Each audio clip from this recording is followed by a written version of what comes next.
The Mass for the Dead by E. Nesbit, and read by Christopher Halton. I was awake, widely, cruelly awake. I had been awake all night. What sleep could there be for me when the woman I loved was to be married next morning? Married, and not to me. I went to my room early. The family party in the drawing room maddened me.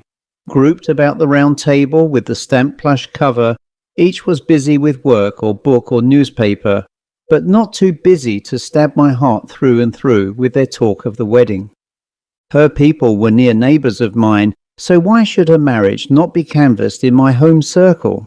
They did not mean to be cruel, they did not know that I loved her, but she knew it. I told her, but she knew it before that. She knew it from the moment when I came back from 3 years of musical study in Germany, came back and met her in the wood, where we used to go nutting when we were children. I looked into her eyes and my whole soul trembled with thankfulness that I was living in a world that held her also. I turned and walked by her side through the tangled green wood, and we talked of the long ago days, and it was, "Have you forgotten?" and "Do you remember?" till we reached her garden gate. Then I said, "Goodbye, no, auf Wiedersehen, and in a very little time, I hope." And she answered, "Goodbye. By the way, you haven't congratulated me yet." "Congratulated you?" "Yes, did I not tell you I am to marry Mr. Benoliel next month?" And she turned away and went up the garden slowly. I asked my people, and they said it was true. Kate, my dear playfellow, was to marry this Spaniard, rich, wilful, accustomed to win, polished in manners and base in life. Why was she to marry him?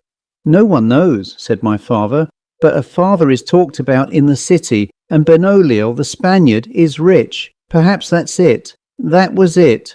She told me so when, after 2 weeks spent with her and near her, I implored her to break so vile a chain and to come to me, who loved her, whom she loved. "You are quite right," she said calmly. We were sitting in the window seat of the oak parlour in her father's desolate old house. "I do love you, and I shall marry Mr. Benoliel." "Why?" "Look around you and ask me why, if you can." I looked around on the shabby bare room with its faded hangings of sage-green moreen, its threadbare carpet, its patched, washed-out chintz chair covers.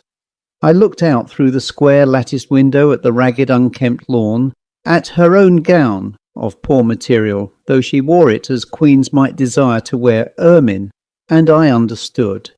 Kate is obstinate, it is her one fault. I knew how vain would be my entreaties, yet I offered them, how unavailing my arguments, yet they were set forth, how useless my love and my sorrow, yet I showed them to her. "No," she answered, but she flung her arms round my neck as she spoke, and held me as one may hold one's best treasure. "No, no, you are poor and he is rich. You wouldn't have me break my father's heart. He's so proud, and if he doesn't get some money next month, he will be ruined. I'm not deceiving anyone. Mr. Benoliel knows I don't care for him, and if I marry him, he is going to advance my father a large sum of money. Oh, I assure you that everything has been talked over and settled. There is no going from it." "Child, child," I cried, "how calmly you speak of it. Don't you see that you are selling your soul and throwing mine away?" "Father Fabian says I am doing right," she answered, unclasping her hands, but holding mine in them, and looking at me with those clear grey eyes of hers. "Are we to be unselfish in everything else, and in love to think only of our own happiness? I love you, and I shall marry him. Would you rather the positions were reversed?" "Yes," I said, "for then I would make you love me." "Perhaps he will," she said bitterly. Even in that moment her mouth trembled with the ghost of a smile. She always loved to tease. She goes through more moods in a day than most other women in a year. Drowning the smile came tears, but she controlled them, and she said, "Goodbye. You see I am right, don't you? Oh, Jasper, I wish I hadn't told you I loved you. It will only make you more unhappy." "It makes my one happiness," I answered. "Nothing can take that from me. And that happiness he will never have. Say again that you love me." "I love you, I love you, I love you." With further folly of tears and mad loving words we parted, and I bore my heartache away, leaving her to bear hers into her new life. And now she was to be married tomorrow, and I could not sleep. When the darkness became unbearable, I lighted a candle and then lay staring vacantly at the roses on the wallpaper, or following with my eyes the lines and curves of the heavy mahogany furniture. The solidity of my surroundings oppressed me. In the dull light, the wardrobe loomed like a hearse, and my violin case looked like a child's coffin. I reached a book and read till my eyes ached and the letters danced a pas fantastique up and down the page. I got up and had 10 minutes with the dumbbells. I sponged my face and hands with cold water and tried again to sleep, vainly. I lay there miserably wide awake. I tried to say poetry, the half-forgotten tasks of my school days even, but through everything ran the refrain. Kate is to be married tomorrow, and not to me, not to me. I tried counting up to 1,000. I tried to imagine sheep in a lane and to count them as they jumped through a gap in an imaginary hedge, all the time-honoured spells with which sleep is wooed, vainly. Then the weights came, and a torture to the nerves was superadded to the torture of the heart. After 15 minutes of carols, every fibre of me seemed vibrating in an agony of physical misery. To banish the echo of the mistletoe bough, I hummed softly to myself a melody of Palestrina's, and felt more awake than ever. Then the thing happened which nothing will ever explain.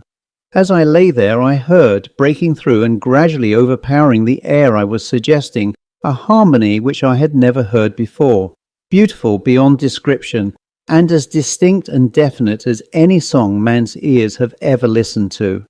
My first half-formed thought was, more weights, but the music was choral music, true and sweet. With it mingled an organ's notes, and with every note the music grew in volume. It is absurd to suggest that I dreamed it, for, still hearing the music, I leapt out of bed and opened the window.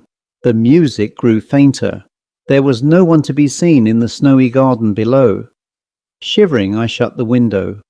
The music grew more distinct, and I became aware that I was listening to a mass, a funeral mass, and one which I had never heard before. I lay in my bed and followed the whole course of the office. The music ceased. I was sitting up in bed, my candle alight, and myself as wide awake as ever, and more than ever possessed by the thought of her. But with a difference. Before, I had only mourned the loss of her. Now my thoughts of her were mingled with an indescribable dread.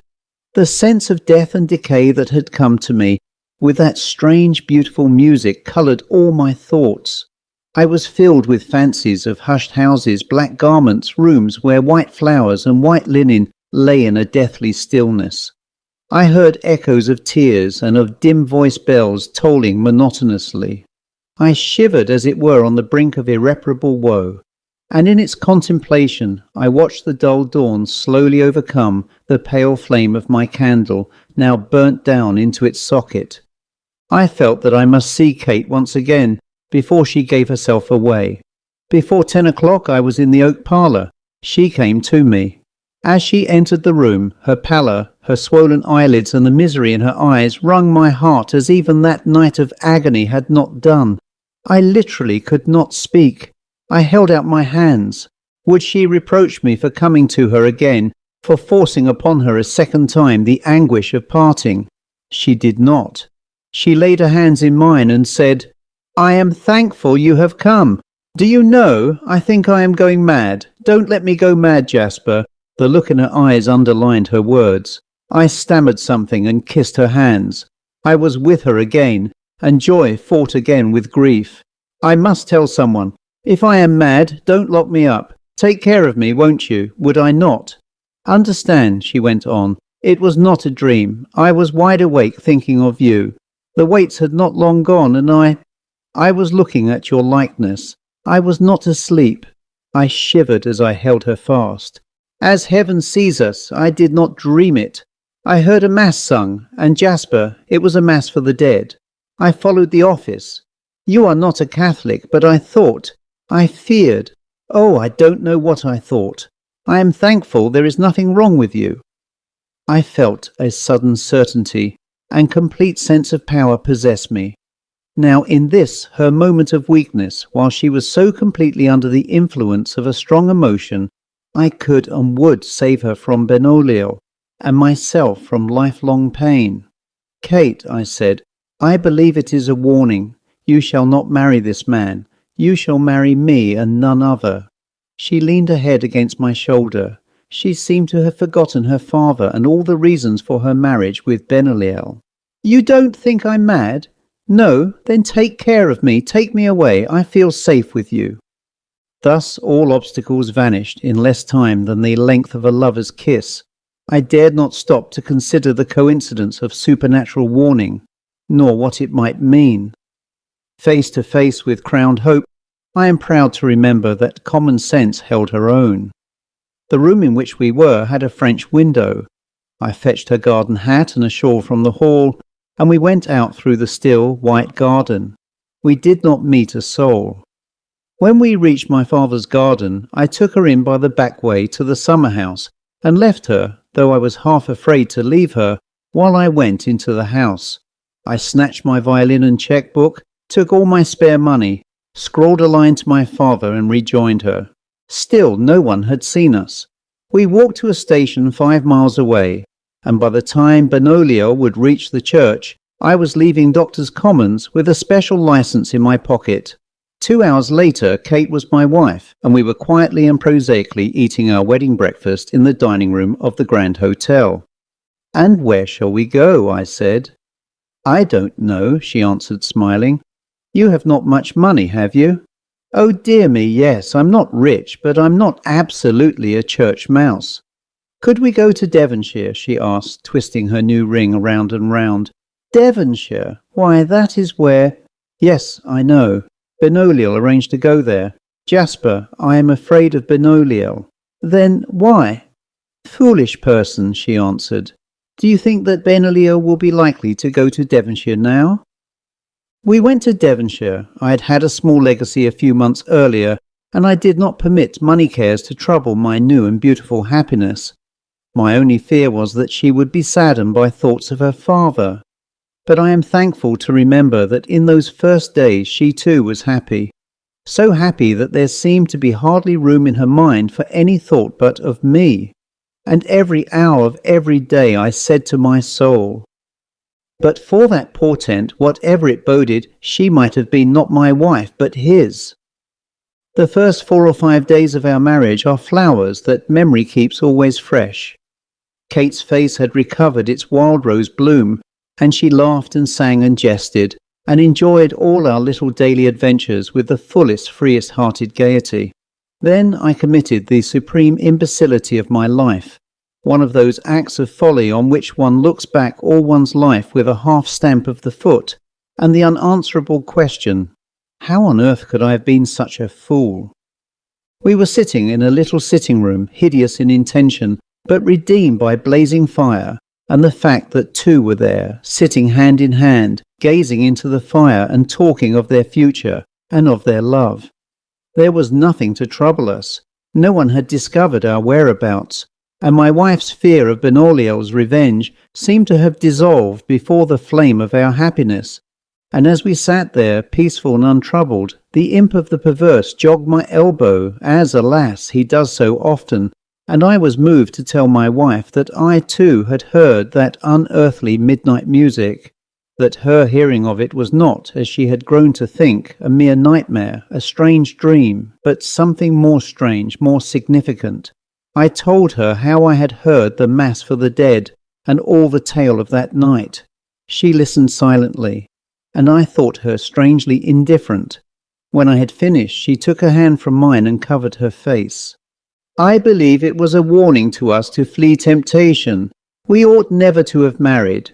Oh, my poor father! Her tone was one that I had never heard before. Its hopeless misery appalled me, and justly. For no arguments, no entreaties, no caresses could win my wife back to the mood of an hour before. She tried to be cheerful, but her gaiety was forced, and her laughter stung my heart. She spoke no more about the music, and when I tried to reason with her about it, she smiled a gloomy little smile and said, I cannot be happy. I will not be happy. It is wrong. I have been very selfish and wicked. You think me very idiotic, I know, but I believe there is a curse on us. We shall never be happy again. Don't you love me any more? I asked like a fool. Love you? She only repeated my words, but I was satisfied on that score. But those were miserable days. We loved each other passionately, yet our hours were spent like those of lovers on the eve of parting. Long, long silences took the place of foolish little jokes and childish talk which happy lovers know. And more than once, waking in the night, I heard my wife sobbing and feigned sleep, with the bitter knowledge that I had no power to comfort her. I knew that the thought of her father was with her always, and that her anxiety about him grew day by day. I wore myself out in trying to think of some way to divert her thoughts from him.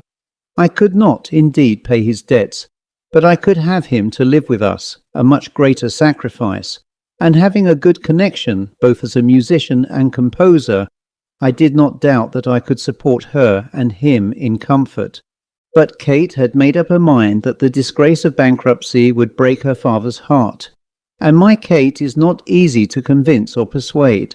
At Torquay it occurred to me that perhaps it would be well for her to see a priest. True, Father Fabian had counselled her to marry Benoliel, but I could hardly believe that most priests would advise a girl to marry a bad man whom she did not love, for the sake of any worldly gain whatsoever. She received the suggestion with favour, but without enthusiasm, and we sought out a Catholic church to make inquiries. As we opened the outer door of the church, we heard music, and as we stood in the entrance, and I laid my hand on the heavy inner door, my other hand was caught by Kate. "Jasper," she whispered, "it is the same." Some person opening the door behind us compelled us to move forward. In another moment we stood in the dusky church, stood hand in hand in dim daylight, listening to the same music that each had heard in the lonely night on the eve of our wedding. I put my arm round my wife and drew her back. "Come away, my darling," I whispered. "It is a funeral service." She turned her eyes on me. "I must understand. I must see who it is. I shall go mad if you take me away now. I cannot bear any more." We walked up the aisle and placed ourselves as near as possible to the spot where the coffin lay, covered with flowers and with tapers burning about it, and we heard that music again, every note of it the same that each had heard before. And when the service was over, I whispered to the sacristan, "Whose music was that?" "Our organist's," he answered. "It is the first time they've had it. Fine, wasn't it? Who is being buried?" "A foreign gentleman, sir. They do say as his lady as was to be gave him the slip on his wedding day, and he'd given her father thousands, they say, if the truth was known." "But what was he doing here?" "Well, that's the curious part, sir. To show his independence, what does he do but go the same tour he'd planned for his wedding trip? And there was a railway accident, and him and everyone in his carriage killed in a twinkling, so to speak. Lucky for the young lady, she was off with somebody else." The sacristan laughed softly to himself. Kate's fingers gripped my arm. "What was his name?" she asked. I would not have asked. I did not wish to hear it. "Benoliel," said the sacristan. "Curious name and curious tale. Everyone's talking of it." Everyone had something else to talk of when it was found that Benoliel's pride, which had permitted him to buy a wife, had shrunk from reclaiming the purchase money when the purchase was lost to him. And to the man who had been willing to sell his daughter, the retention of her price seemed perfectly natural. From the moment when she heard Benoliel's name on the sacristan's lips, all Kate's gaiety and happiness returned. She loved me and she hated Benoliel. She was married to me and he was dead, and his death was far more of a shock to me than to her. Women are curiously kind and curiously cruel, and she never could see why her father should not have kept the money. It is noteworthy that women, even the cleverest and the best of them, have no perception of what men mean by honour. How do I account for the music? My good critic, my business is to tell my story, not to account for it. And do I not pity Benoliel? Yes, I can afford now to pity most men, alive or dead. The end.